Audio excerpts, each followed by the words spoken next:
সংবিধান সংশোধনের মধ্যে থাকতে চাই নাই, আমরা এই সংবিধানের আমূল পরিবর্তন চাইছি, এই সংবিধানের ভিত্তিমূলক পরিবর্তন চাইছি।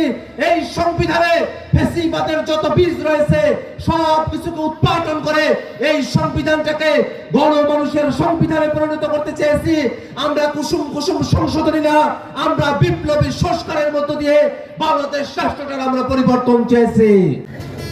যে সংবিধানের মধ্যে ফ্যাসিবাদের বীজ, যে সংবিধানটা একটা গণতান্ত্রিক বাংলাদেশ বিনির্মাণের কথা বলে না, যে সংবিধানটা বাংলাদেশের জনগণের অধিকারকে সুরক্ষা দিতে পারে না, ভোটাধিকারকে সুরক্ষা দিতে পারে না, তেমন ভাবেই চলছিল।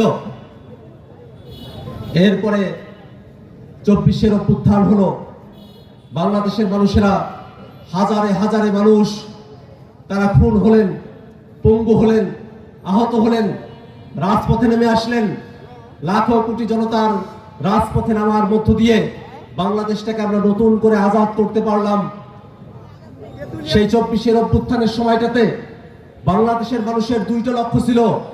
এক, বাংলাদেশটাকে হাসিনা মুক্ত করা। দুই, বাংলাদেশটাকে হাসিনার কাঠামো মুক্ত করা।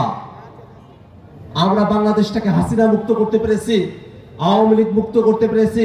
শাসন কাঠামো থেকে তারা পরাজিত হয়ে দিল্লিতে গিয়ে তারা আশ্রয় নিয়েছে, পালিয়ে গেছে, তারা বাংলাদেশ থেকে হারিয়ে গেছে। কিন্তু এখনো পর্যন্ত যে নিয়ম কানুন কায়দা কানুনের মধ্য দিয়ে শেখ হাসিনা দেশটা পরিচালনা করত, সেই নিয়ম কানুন কায়দা কানুনগুলো এখনো পর্যন্ত দেশে বহাল তবিয়তে রয়ে গেছে। এই কারণে বন্ধুরা, বাংলাদেশের জনগণ তারা সকলে মিলে একটা সংস্কার চাইল।